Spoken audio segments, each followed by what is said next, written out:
Welcome back to Icon on the Internet. Okay, so tonight I'm reacting to this vid by Rap Daily and it's called The Rise and Fall of dababy. The guy, he rose to stardom before falling off real quick, innit?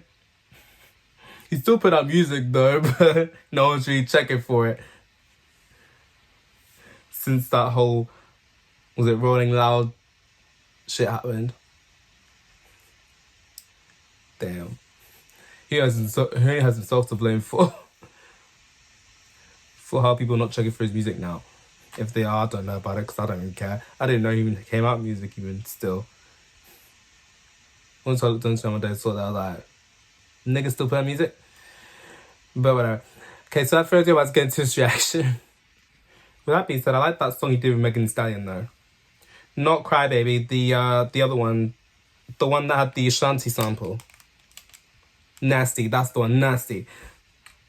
That one. Rap scene is chock full of controversy, and nobody embodies controversy quite like dababy. His energetic and brash style has won him a devoted fan base, but it has also earned him a reputation for being controversial and divisive. Raised by robbers in his adolescent years, wearing nothing but diapers in the street, front page of XXL freshman cover, 8 Grammy nominations, beating up a man in a bowling alley, to shooting one of his fans in the gut, this man's career has been a roller coaster, which unfortunately is on its way down. We're going to go through the systematic timeline of his meteoric rise to the top, his peak and downward spiral, as he went from an icon and the bad boy of rap to absolute meme material. Let's get into it. Childhood and upbringing. Jonathan Liddell Kirk was born in Cleveland, Ohio on December 22nd, 1991, and moved to Charlotte when he was 7 years of age. This was where he would spend a lot of his childhood. Jonathan grew up surrounded by crime and raised by people he described as robbers, such as his uncle Rick. He followed in those footsteps and claimed he was involved in street activities at the age of 17.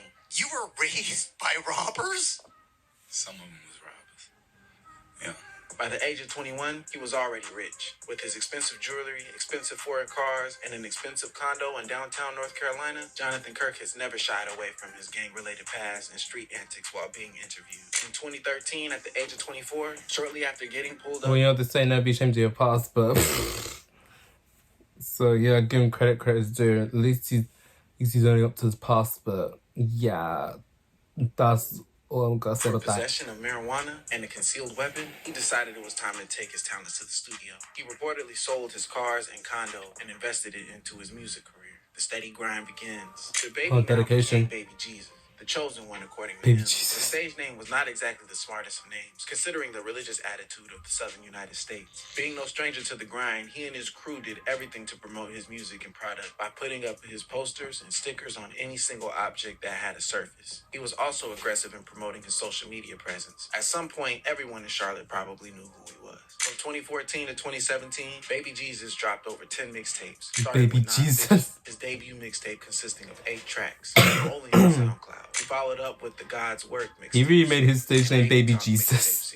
To be honest, his early catalog of music is a bit of a mess. A lot of them can't be found at all. Some are on Spotify, some are on Apple Music, and some are on SoundCloud. The biggest track from his series of mixtapes was the track Gorilla Glue. During this time, he also performed at numerous local shows and did everything he could to get his name out there. He eventually dropped the name Baby Jesus and rebranded it as dababy. A spark of controversy. dababy had...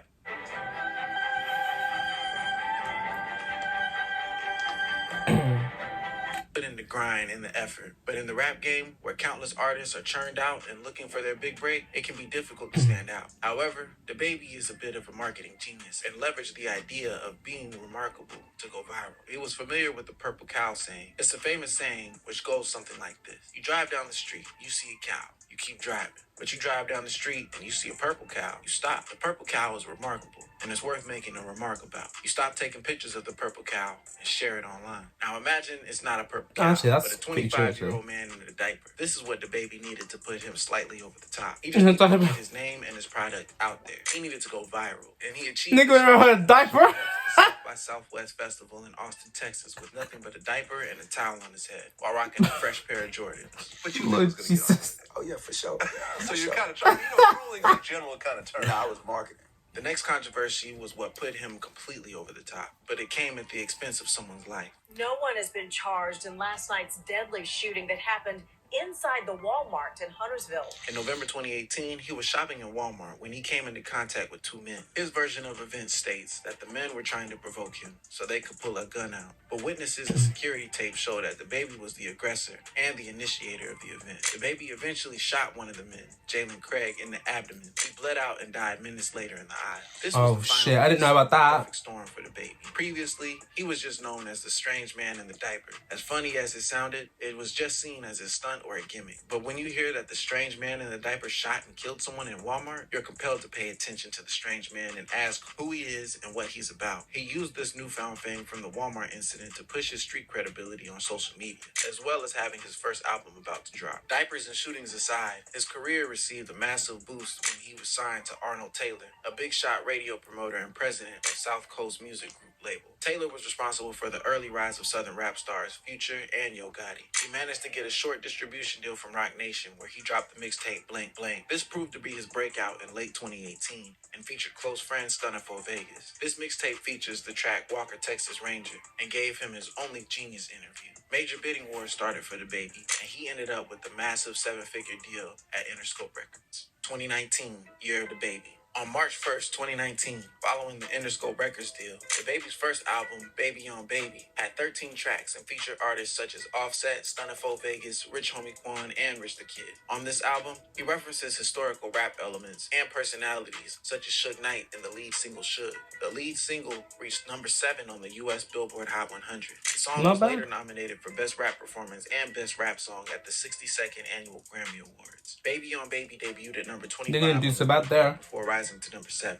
On the same album, the baby also called himself Tupac of New Shit. At this point, he was starting to experience a rapid rise in the industry, as he featured on countless other tracks with prominent artists such as Camila Cabello, Post Malone, Trippie Redd, Lil Nas X, Megan Thee Stallion, Quality Control, and Dreamville Records. The baby was featured on the cover of Double XL as part of the freshman class of 2019. Later that year, in August, he announced his second studio album, Kurt, a tribute to his father, who died shortly after the release of his debut album, Baby on Baby. The track Intro was the promotional single and peaked at number 13 on the Billboard. It was an introspective track that talked about his grandmother and father who died while he was coming up as a rapper. 2019 was truly the year of the baby in the industry, and he closed the year having the most Billboard entries with 22 different tracks. Sustained success. 2020 was no different from 2019. On April 13, 2020, he announced on Twitter that his third studio album, Blame It On Baby, will be released on April 17th. The album received mixed reviews, but still achieved commercial success, debuting atop the Billboard 200 with 124,000 units sold in its first week, becoming Baby's second #1 album. It also produced his highest charting song, Rockstar, featuring Roddy Ricch, which spent 7 9 That song was everywhere. We couldn't get away from it. Billboard Hot 100 and reached #1. It also received the Grammy Award for Record of the Year nomination. In May 2021, he temporarily surpassed Drake's monthly listeners of 52 million to become the most streamed artist. He was surpassed by Lil Nas X a few weeks after. In his 3 years of mainstream success, he had billions of streams, 8 Grammy nominations, and multiple certified platinum records. But all that was about to change. The baby's downfall. Here you go. Back to 2020, the baby had been inciting controversy around him. But in 2021 and 2022, all hell broke loose for the baby and his antics. There were high-profile and low-profile blunders from the North Carolina native. Let's start from the bottom till we reach the top. At the beginning of 2020, he got detained in Miami in connection to a robbery investigation, where the baby assaulted a concert promoter for allegedly shorting him $10,000. For retribution, he stole his $80, iPhone, and credit card, before dousing the victim in apple juice. Yes. Nigga, really? It's the little details that make a great story. When he was brought in for questioning, it was discovered that he had an outstanding warrant on his record for a battery charge in Texas where he reportedly assaulted a kiosk worker at the Dallas airport. Then, just a few months later, in March 2020, he slapped a female fan at a club when she was requesting a picture. He later No. He went and slapped the woman. What kind of... How low have you got to stoop to put hands on a woman like that, man?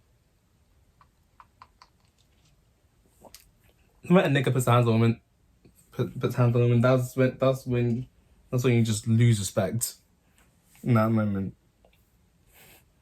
There's some people, there's someone out here which I look at them and I just think I lost some respect for you, because I heard about them putting hands on a gal and by explaining that he could not see because the fan yeah. used the flash of her phone to almost blind him.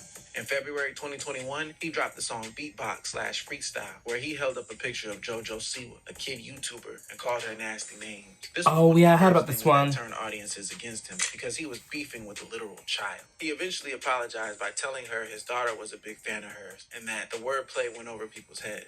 In a viral clip, the baby was seen mocking and clowning a flight attendant for not combing her hair properly. You gonna pay all that for that flight, you gonna comb your head. Straight up, don't you gonna pay all that? You gonna comb your head, the least you can do. On April 7, 2022, Wow. he apparently tried to kiss a fan. He appeared to be very intoxicated and was caught up with a group of people outside the club. He targeted one woman, grabbed her face, and made an attempt to kiss her, and it didn't go well. He was left looking stupid, and he went on Instagram to defend himself, saying he didn't actually want to kiss her. Just 6 days later, the baby was in the headlines again, this time for shooting a man in his leg for trespassing in his house and calling his name. Charlotte rapper dababy was home last night during a shooting on his property. That's according to the Troutman police chief. dababy was not injured in all of this. In April alone, dababy did something newsworthy every week. On the 22nd of April, just 9 days after shooting the man's leg, he sucker punched his own artist, Wisdom, backstage at the Summer Jam 2022. Now things started getting out of hand. Remember when Megan accused Tory Lanez of shooting her in the feet? Tory was charged with felony assault for the crime. Then he and dababy had a collaboration not soon after on the track Scat. dababy and Megan were previously super tight, as they had collaborated on some projects before. This collaboration between Tory and dababy left Megan with a bad taste in her mouth. Then she went to Twitter to vent about dababy being hypocritical in their friendship. dababy responded that he had no bad energy toward her, but at the Rolling Loud concert, after Megan got off the stage, dababy came out and invited special guest Tory Lanez to perform their track, with Megan watching from the sideline. But this was just the beginning of the major bombshell. The next thing dababy was about to do would erase him from Hollywood's good books forever. Before he got... Oh, yeah. Let me get my drink for this one. Niggas out here talk about sucking dick in parking lot and shit. Like, this shit was not... He went on to do something even... Tomorrow begins today. The outrage. With Netflix. But when it happened on my timeline something that will affect all his day. career as he had never seen before. Taking a short break from his set, he uttered some totally inappropriate homophobic remarks. He suggested that gay men were promiscuous, dirty, and disease-ridden. You didn't show up today with HIV, AIDS, any of them deadly sexually transmitted diseases that'll make you die in 2 weeks. Put the cell phone like that up.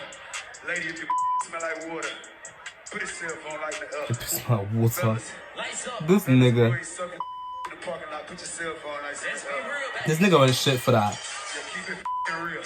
This speech was met with instant and widespread backlash from the internet. In the ensuing days, celebrities came after him like Dua Lipa, Elton John, and Madonna. With the uproar getting bigger, he decided to apologize, kind of. With his half-hearted apology, people had had enough. Partners like Boohoo Man Clothing cut ties with the rapper. Scheduled performances were canceled like Lollapalooza in Chicago, Park Life Festival in England, and the government ball in New York City. In a different interview, that moment, he just killed his whole career. That money bags were stopping left and right. Boohoo, nope. Lollapalooza, yep. A lot of people call him out, but honestly, the list is far too long that even I can't even.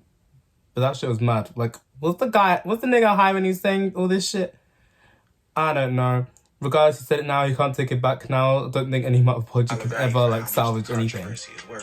I had $30 million worth of shows on the schedule before December 31st. I was going to buy my private plane, but it is what it is. It goes. dababy has had to cancel an upcoming concert in New Orleans at the Smoothing King Center after he failed to sell up to 500 tickets for a venue that can house up to 14,000. After a year of dangerous and reprehensible behavior from dababy, the internet had a field day with this news.